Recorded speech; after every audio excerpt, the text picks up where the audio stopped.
Okay, it is 8 o'clock on Friday, and 3 days from now, the polls will be closed in the New Hampshire primary. So here is my predictions on New Hampshire Democrats.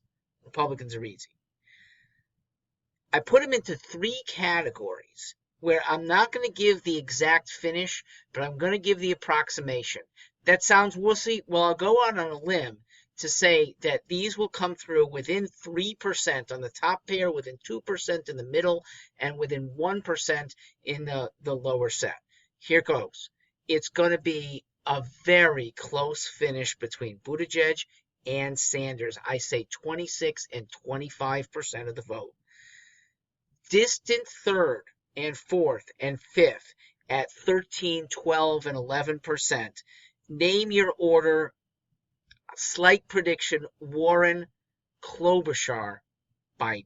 I think Biden is destined for fifth. I just don't see independents who vote in force here in New Hampshire going for Biden. I don't see too many of them going for Warren either. Thus, I think Klobuchar and Pete are the big beneficiaries of the independent vote.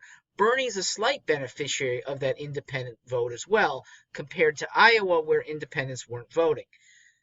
Yang and Tulsi. I know you don't hear Tulsi's name very much, but she's been in this state for the last month. She did not campaign in Iowa. Her signs and her billboards are as prevalent as anyone else's. Pete might have a little bit more out there. Tulsi's probably a close second. Who's another big casualty? I see Tom Steyer at 2%. Okay, I don't see independents voting for him. And even if you're passionate about his big issue, the environment, you have in Bernie and Liz Warren almost equally strong contenders for that. So I say Steyer 2%. Deval Patrick will get 1%. Michael Bennet 0%. He'll get a few.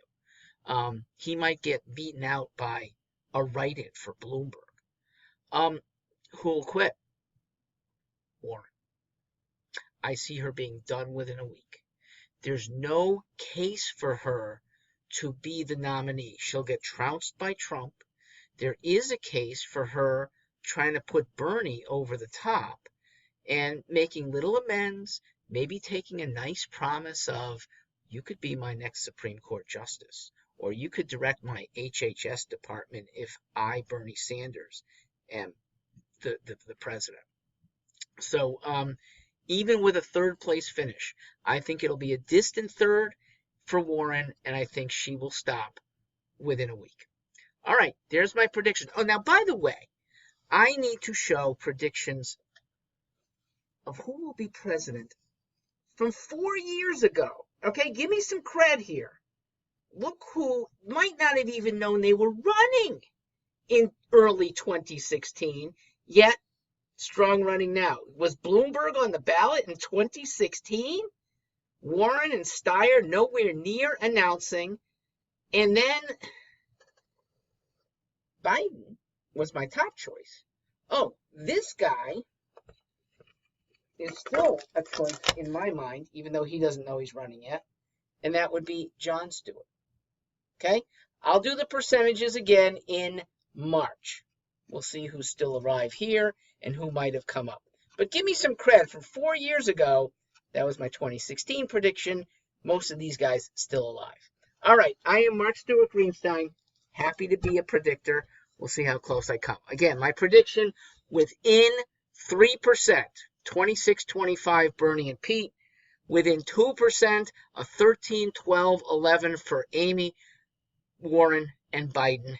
And then high single digits, 7 and 6 for Tulsi and Andrew Yang. I think Yang is more likely to beat out Tulsi.